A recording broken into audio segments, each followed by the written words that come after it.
Mon frère m'a cassé les côtes. Maman a murmuré, reste tranquille, il a un avenir. Mais ma médecin n'a pas scié. Elle a vu les bleus, m'a regardé et a dit, vous êtes en sécurité maintenant. Puis elle a décroché le téléphone. J'étais recroquevillé sur le sol de la salle de bain, cherchant mon souffle à travers mes côtes cassées, quand j'ai entendu ma mère dire à travers la porte, tais-toi. Tu vas gâcher son avenir. C'est cette nuit-là que j'ai réalisé que je n'avais pas de famille, seulement des témoins de ma douleur qui refusaient de la voir. Mais ma médecin, elle, l'a vue, et elle n'est pas restée silencieuse. Avant de nous plonger dans cette histoire, si vous pouviez aimer cette vidéo, vous abonner à ma chaîne et me dire dans les commentaires d'où vous la regardez, j'apprécierais vraiment. Ça aide plus que vous ne l'imaginez. Je m'appelle Rachel Moore. J'ai 27 ans et je vis à Indianapolis, dans l'Indiana, où je travaille comme institutrice en école primaire. J'ai toujours été la discrète de la famille, la gentille. J'évitais les disputes. Je suivais les règles et j'aidais dès que mes parents le demandaient, ce qui était fréquent. Je pensais que si j'étais assez sage, assez invisible et assez serviable, je finirais par mériter leur amour. Mais rien de tout cela n'a compté la nuit où mon jeune frère Zach a perdu le contrôle et où ils m'ont rejeté la faute. Notre famille avait toujours tourné autour de Zach. Il était le fils, et le reste d'entre nous n'étions que de petites planètes oubliées, prises dans son orbite. Il avait 24 ans, un athlète en devenir avec un bras en or et un tempérament qui pouvait s'enflammer comme l'éclair. Mes parents, Deborah et Martin Moore, voyaient en lui leur héritage. Ils ont déversé tous leurs espoirs, leur argent et leur amour en lui. Tout ce qu'il faisait était célébré. Tout ce qu'il cassait était excusé. J'avais réemménagé chez eux 6 mois plus tôt, après la fin de mon bail. Je me disais que c'était pour économiser de l'argent pour un acompte sur mon propre logement. Mais la vérité, c'est que je pense qu'une petite partie de moi espérait encore trouver le foyer que je n'avais jamais eu. C'était un espoir insensé. La maison n'était pas un foyer. C'était un sanctuaire à l'ego de Zach et au déni de mes parents. Ses trophées garnissaient la cheminée là où se trouvaient autrefois des photos de moi. Son régime spécial riche en protéines remplissait le frigo pendant que je mangeais les restes. Mon père parlait de ses statistiques de match au dîner. Ma mère s'angoissait pour son programme d'entraînement. Je n'étais que la personne qui s'assurait que le linge était fait et la vaisselle propre. Je voyais les signes avant-coureurs. Je n'étais pas aveugle. Je voyais comment les humeurs de Zach pouvaient plomber une pièce en quelques secondes. Je voyais les bosses sur le mur de sa chambre, une histoire qu'il racontait à propos d'une balle de baseball perdue, que je savais être un mensonge. Je voyais la peur dans les yeux de sa petite amie avant qu'elle ne cesse de venir. Je voyais tout cela et je ne disais rien, car dans ma famille, le silence était une preuve de loyauté. Parler était une trahison, et j'étais une fille loyale. La nuit où c'est arrivé, c'était un samedi. Zach avait un grand match de basketball de ligue, l'un des derniers avant que les recruteurs ne prennent leur décision finale. Il a perdu. Il est rentré des heures plus tard, l'odeur de bière éventée s'accrochant à lui comme un manteau bon marché. Son visage était sombre, ses mouvements lourds et colériques. J'étais dans la cuisine, en train d'essuyer les comptoirs. J'essayais juste d'être invisible, de rester hors de sa trajectoire.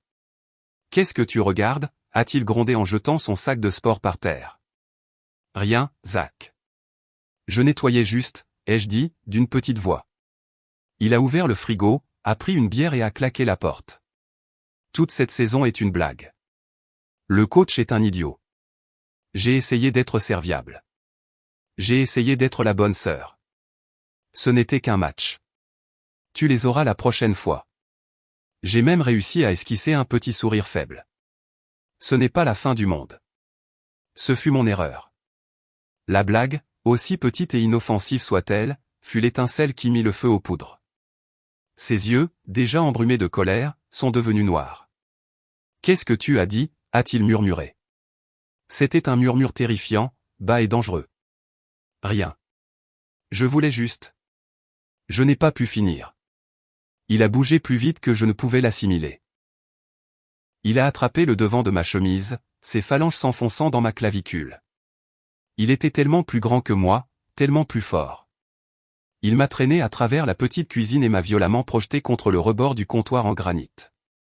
L'air a quitté mes poumons dans une seule rafale douloureuse.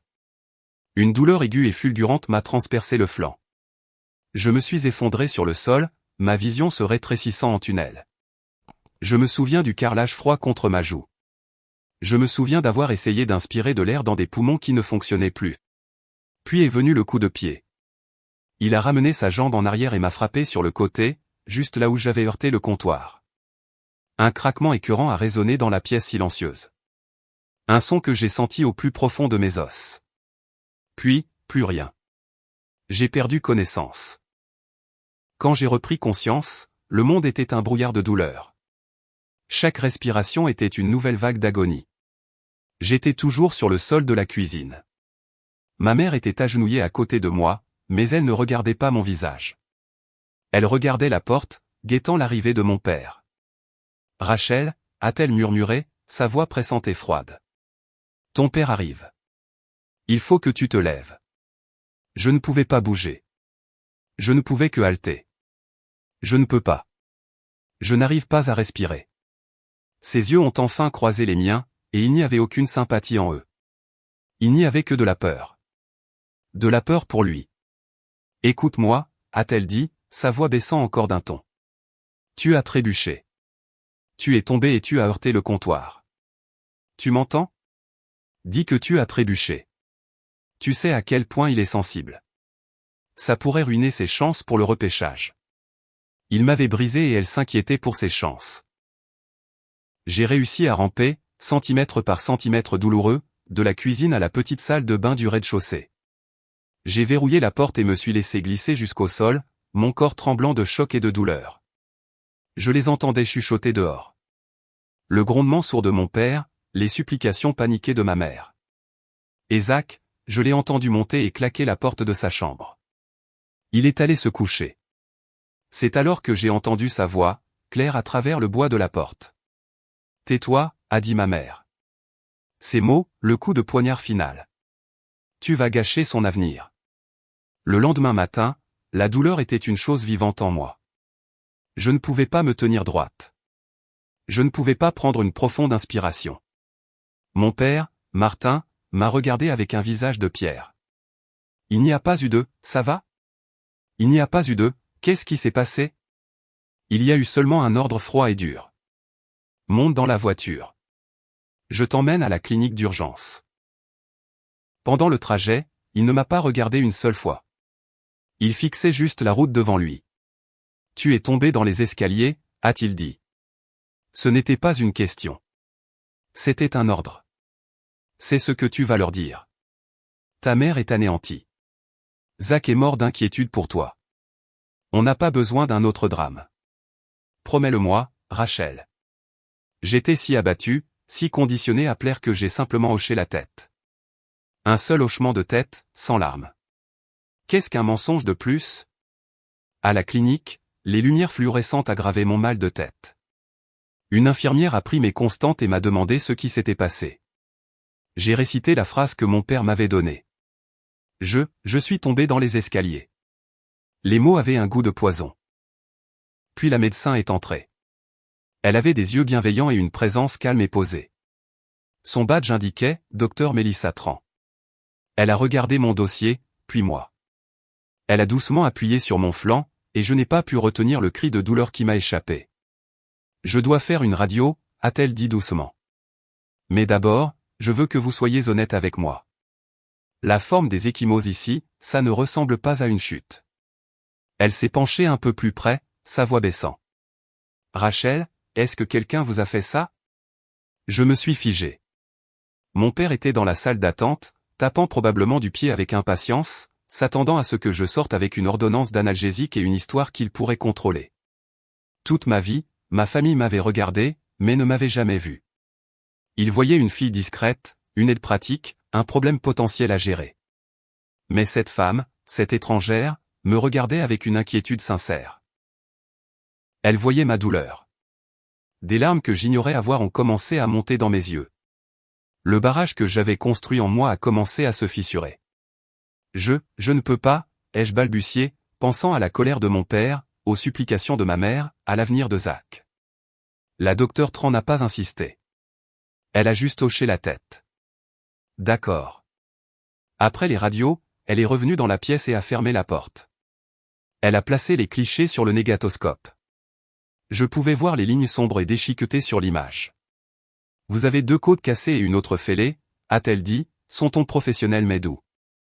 Ce type de blessure nécessite une force considérable, un impact direct. Elle a tranquillement pris des photos de mon flanc meurtri avec un appareil photo clinique. Puis elle s'est retournée vers moi, son regard inébranlable. Je vais vous poser la question une dernière fois, Rachel. Je suis tenu par la loi de signaler les cas de violence. Cela signifie que si je crois qu'un crime a été commis, en particulier un cas de maltraitance, je suis légalement obligé de le signaler. Est-ce que quelqu'un vous a fait ça? Le monde entier a semblé s'arrêter. C'était moi contre eux. Une vie de silence contre cette unique chance d'être entendu. J'ai regardé la radio de mes propres os brisés, la preuve de ce qu'il avait fait.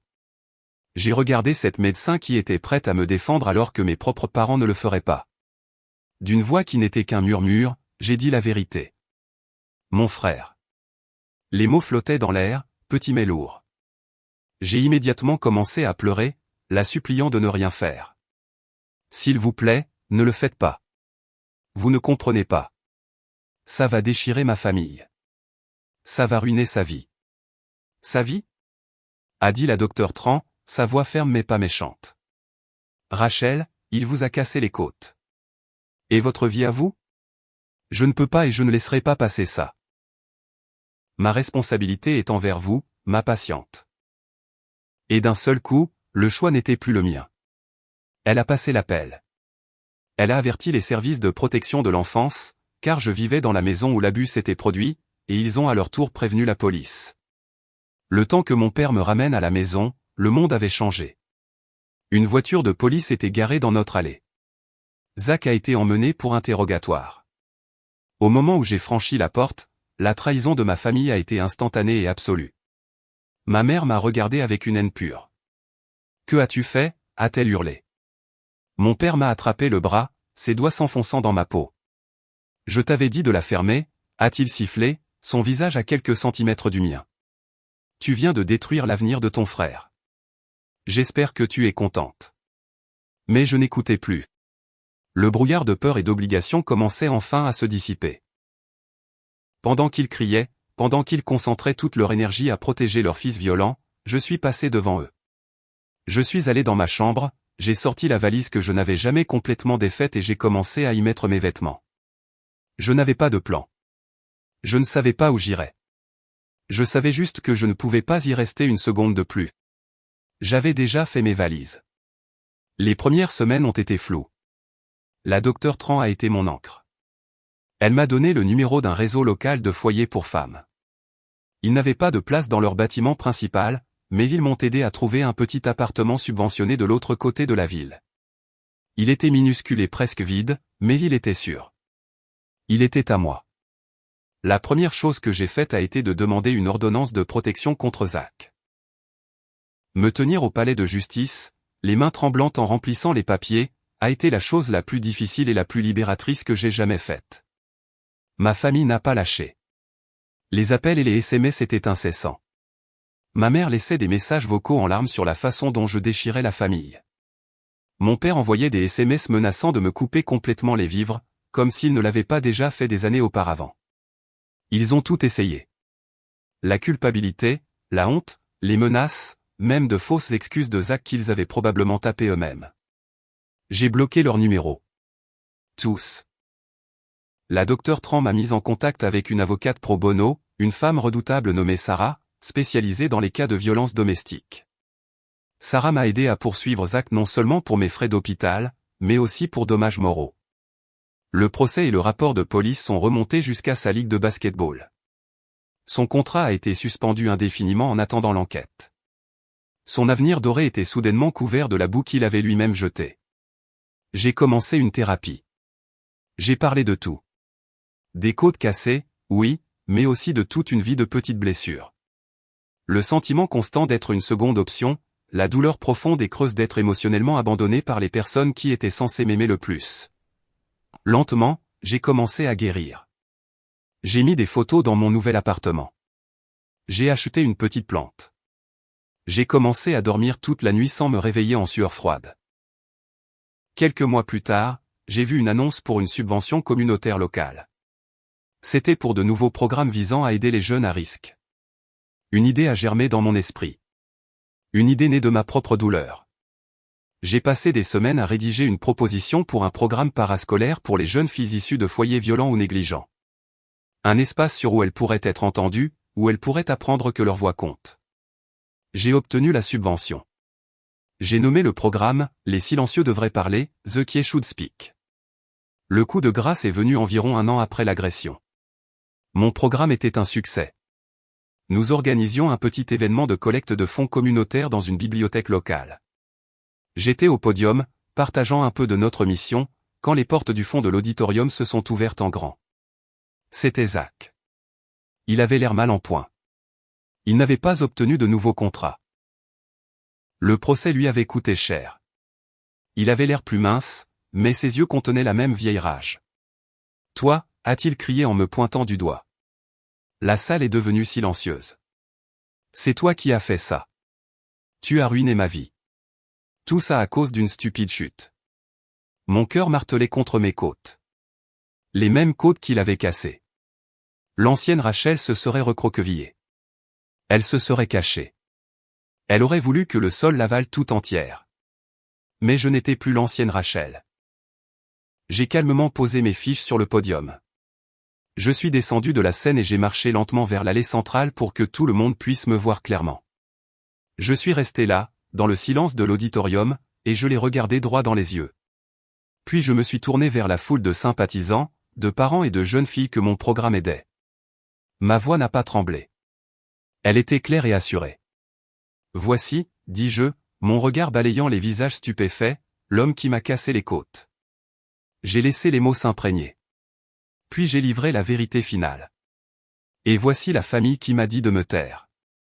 Le silence dans cet auditorium était assourdissant. Il était absolu. Il était plus puissant que ses cris, plus accablant que n'importe quel verdict. Dans ce silence, tout le monde a compris. Les agents de sécurité sont intervenus et ont calmement escorté un Zach bredouillant et défait hors du bâtiment. Je ne suis jamais retourné dans ma famille. Je n'ai jamais cherché d'excuses ni d'explications.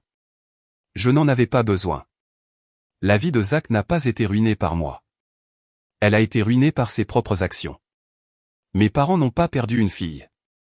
Ils en ont jeté une. J'ai trouvé la paix non pas en me vengeant, mais en disant ma vérité. Je n'avais pas besoin de leurs excuses pour être entière. J'avais ma voix, mon travail, ma nouvelle vie. Et pour la première fois, c'était plus que suffisant. Si on vous a déjà dit de vous taire quand quelqu'un vous a fait du mal. Si on vous a déjà fait sentir petit pour que quelqu'un d'autre puisse se sentir grand, cette histoire est votre signe. Ne le faites pas. Vous méritez d'être vu. Vous méritez d'être protégé. Vous méritez d'être entendu. Et si cette histoire a résonné en vous, s'il vous plaît, aimez la vidéo, abonnez-vous et laissez un commentaire ci-dessous. Assurons-nous que plus personne ne se sente obligé de souffrir en silence. Votre voix compte.